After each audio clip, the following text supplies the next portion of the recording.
right, some breaking news here at State Farm Center. Terrence Shannon Jr. will be in the lineup tonight. He is eligible to play after being on concussion protocol and missing the last 2 games. So he will be back in the lineup for Illinois. Look at this cool 1963 Stingray Corvette. I might take it home with me, honestly, if the guy lets me. We'll see.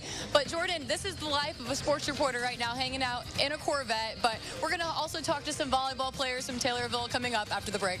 That's right, Jennifer. It's our Spotlight Game of the Week here at Milk, and a little bit of a switch up on a college campus, but St. Teresa taking on Central A&M, and it's a former CIC rivalry. Well, Jennifer, I'm going to say it a few more times because it is hot here at Unity High School, and like you said, games have been pushed back until 8 o'clock tonight, and athletic administrations across the state have to be checking the wet bulb globe temperature. Brett, like you mentioned, offensively, Illinois has been on fire. Tommy DeVito throwing over 300 yards. Pat Bryant had a career record game with over 6 catches for over 112 yards and 1 touchdown. Well, Brett, it was pretty long, a lot of corn I saw, but as you know, we're here with the Cornhuskers, and Illinois is coming off their first Big Ten win at home against Wisconsin. That's right, we have some breaking news from State College. Illinois forward freshman Zachary Perron has announced he will be leaving the Illinois program and returning back to France. He actually made his debut January 19th against Indiana. But back to this game, Illinois is looking to get some revenge on Penn State after Penn State beat Illinois earlier this season at State Farm Center. The Illini are wanting to do the same here in State College. Here at Unity for the Spotlight Game of the Week against Prairie Central, joined with Unity head coach Scott Hamilton. Coach, talk to me, how do you prepare your team for this kind of heat?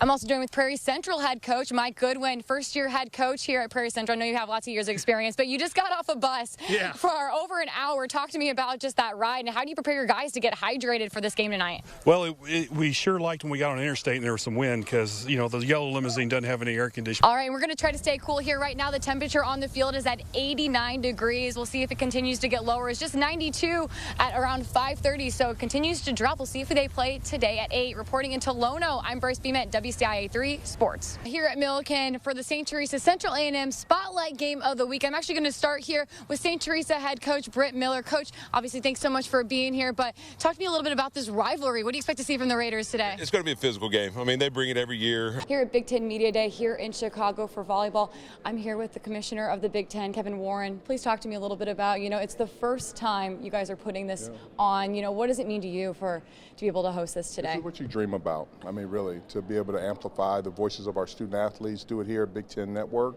and to provide our women outstanding volleyball student athletes with a platform to really show their greatness off the court.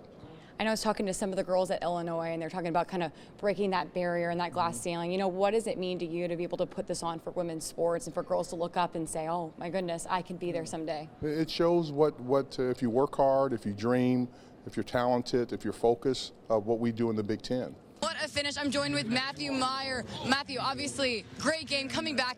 Talk to me, what was said at at halftime to get you guys riled up and go on that run? A lot of things that I'm not allowed to repeat. My mom would be mad at me if I said them, but he got the message across, and he didn't even have to get the message across because, I mean, people were booing, and deservedly so. We had to come out better. How nice is it to have Terrence back after that 2-game stretch? Man, he saved us, man. I mean, he's an unbelievable player. Illinois looking to get their first Big Ten conference win over the number 14 ranked Wisconsin at home. A sold-out arena today for the 12:30 game, and Illinois came out fired up. Illinois down 14-12, and Dane Danger finds freshman Jaden Epps off the bench for the 3 to put Illinois up for the first time. And 17-15 Badgers, Epps putting on the pressure to Chucky Hepburn with the steal, and he's got a fast break layup to tie it back up. Epps with 15 points today. 21-19 Badgers, Epps again with the ball, drives to the basket and finds Coleman Hawkins for the 3. And he's going to get a hot hand today, shooting 6 for 9 from the 3. What better way to get ready for March Madness than a 30-minute special all about Illini basketball? I'm Brice Bement. Brett Behrens and Andy Olson will join us live coming up. Special guest Derek Piper from Illini Inquirer is here in studio as well as we get ready for the big dance. And here's our first look at the men's bracket. Illinois, a 9th seed in the West Regional, set to face number 8 Arkansas Thursday at 3:30 on TBS. The winner likely gets top seed Kansas on Saturday, of course led by former Illini coach Bill Self. These first and second round games are in Des Moines, Iowa, and after an up and down season, the Illini say they're hungry to make the most out of March.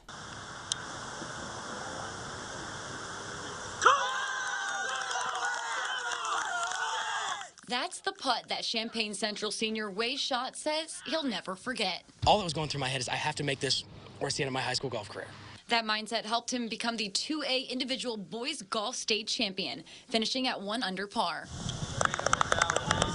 It's the highlight of my golf career. It's the greatest thing that's ever happened to me in the sport, making that putt. Sinking this putt, Wade tied for first place on the 18th hole at 1 under with Janiso Jr. Hayden Moore. The two went into playoff sudden death, with the Champaign native besting him with a par. This has been my goal, to compete at the state championship my entire high school career, and I'm just really happy that it all worked out the way it did. At 1A, a similar situation was unfolding. St. Anthony's sophomore Joey Tripiano sunk a par and birdie to come from behind on the last hole to tie for first with Litchfield's Tug Schwab. Into the playoffs, Tripiano with the putt to win it all. My body kind of went numb, I was super excited. I was like, no way, this is real. I never in a million years would have thought I was a state champion as a sophomore. The first place finish helped the Bulldogs to a team title. Head coach Phil Zakari's 5th state championship title. This is so good for the program. It's so good for the team. They've done so well. We've been so deep. Well, there was a lot of expectations from us, and they fulfilled it. I just wanted to win this state championship for my seniors. In Bloomington Normal, I'm Brice Bement, WCIA 3 Sports. Number 22 ranked Illinois women's basketball have only beaten Purdue 7 times in their last 65 meetings. But the Illini are also looking like a different team than they have the past several years. And early on, Illini came out hot. Kendall Bostic quick handoff to Micaiah Cook for the 3. Illini take the lead early by 3. But Boilermakers with the ball picked off by Cook, and she's down the court for a fast break layup. It's going to be 12-9 Boilermakers. And Illini with the ball once again. Genesis Bryant drives the basket with the short jumper in the lane for 2. 14-11 Purdue. And shots just aren't falling for the Illini, only shooting 25% from the field in the first quarter. Purdue pulls ahead. Abby Ellis finds Caitlin Harper underneath the basket for the layup. 25-13 Purdue. 2 Illini football players are using their NIL deals to help their community. How they did it is not quite what you'd expect. Y'all get y'all some lemonade. Please get y'all some lemonade. This isn't your typical lemonade stand. So IG, what we doing right now?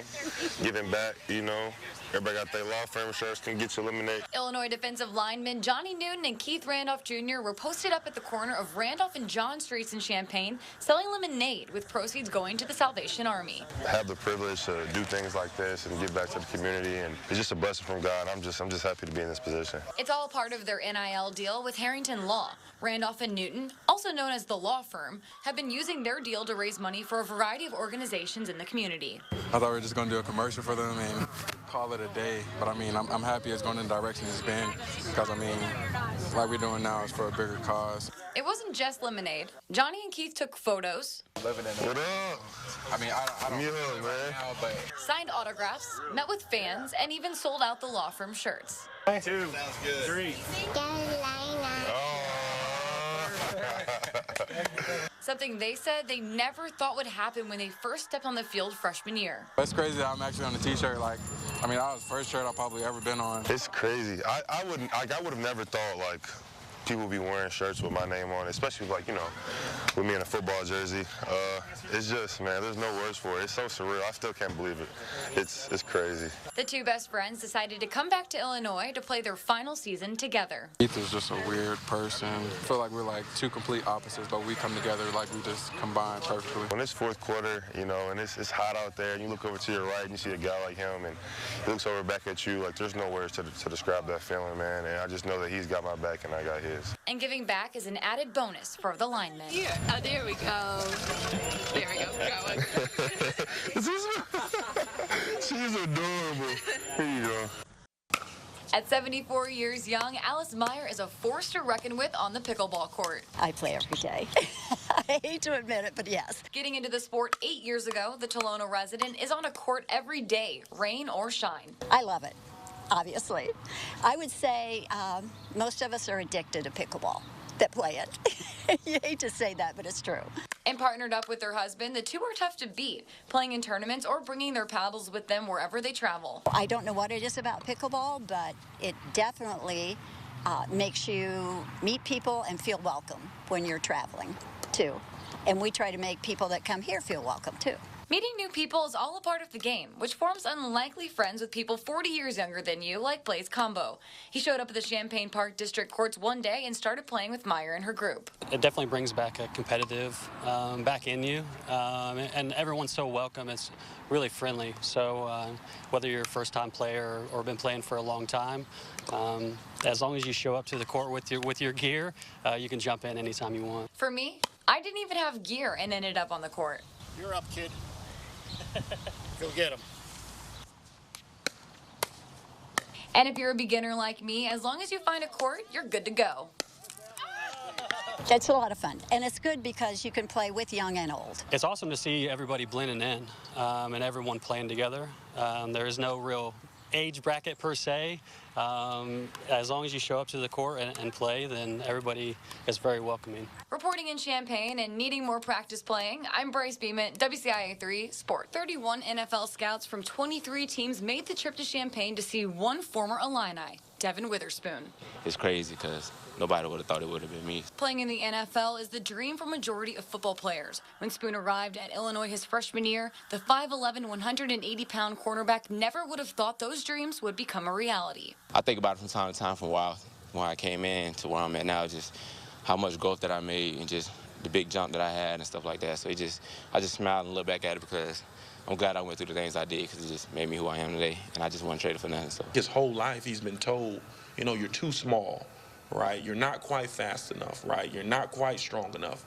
And he walks around with 2 chips on his shoulder. It was the hard work and that mentality that brought Devin to where he is now. Spoon ran a 40-yard dash around 4.3, 4.4 seconds at Pro Day. The potential top 10 draft pick now has plans to fly around the country to visit different NFL teams.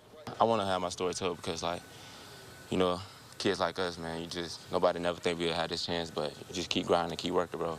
You can fulfill anything you want to put your mind to, so just keep going, keep grinding no matter what it looks like in the beginning. You never know what the end story is going to be. The Jim Thorpe Award finalist and consensus All-American is all confidence. I'm one of the top players in the country, so I don't fear nobody. I just want to go out there and compete. I want to win my matchup every time, so I just got that dog mentality. Devin knows he's good. I called him and I'm like, you nervous? He said, for what? I'm just running. Dreams will soon become a reality for Witherspoon as he plans to attend the NFL draft on Thursday, April 27th in Kansas City. That's going to be a surreal feeling. That's probably when everything hit me. Reporting for your Illini Nation, I'm Brice Bement, WCIA3 Sports.